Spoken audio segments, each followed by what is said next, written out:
ជំរាបសួរពុកម៉ែបងប្អូនកូនខ្មែរមហានគរជាទីស្រឡាញ់អស់ជាពេល7ថ្ងៃហើយគម្រប់7ថ្ងៃហើយបងប្អូនដែលអាចចូលសៀមអាចចូលចិត្តខ្មៅអាចចូលទារឆានអាចចូលព្រោះតែសាសបានដល់ការវាប្រហារ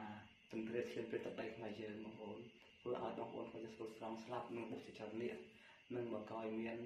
ជនភៀសខ្លួនរាប់ម៉ឺននាក់បងប្អូនដែលកំពុងតែរងទុក្ខលំបាកវេទនាយ៉ាងលំបាកបន្ទាមបំផុតបងប្អូនដែលខ្លះទីជំរកណាខ្លះស្បៀងអាហារបងប្អូនជាពិសេសក្នុងនេះខ្ញុំតជាកូនខ្មែរបងប្អូនមានទុកសោកសុខសាសុខរីទីបំផុតបងប្អូនណាដែលឃើញអំពីសកម្មកម្មបងប្អូនដែលបង្កដោយអាចចូលសៀមអាចចូលទារឆានបងប្អូនដែលបានបំផ្លាញហេដ្ឋារចនាសម្ព័ន្ធរបស់ខ្មែរយើងបងប្អូនណាបានបំផ្លាញវ័យប្រហារមកលើទឹកដីកម្ពុជាយើងមិនរើសមុខមិនរើសទីកន្លែងបងប្អូនគេចង់ក្បាលយើងប៉ុណ្ណឹងហើយគេចង់គ្រីយើងប៉ុណ្ណឹងហើយបងប្អូនណាខ្ញុំនិយាយតែត្រង់បងប្អូនបងប្អូនខ្មែរមួយចំនួនបងប្អូនសូមនិយាយម្ដងទៀតបងប្អូនណានិយាយច្រើនដងណាដោយបងប្អូនឃើញក៏ធុញចាស់បងប្អូន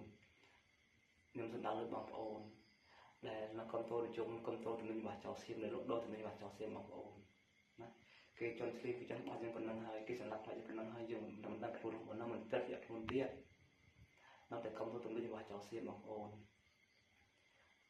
នេះជាបទរបស់ខ្ញុំគាត់ថាបងប្អូនដែលនៅតែកុំតូនទំនិញរបស់ចោលសៀមលោកដូរទំនិញរបស់ចោលសៀមបងប្អូនបានតែបងប្អូន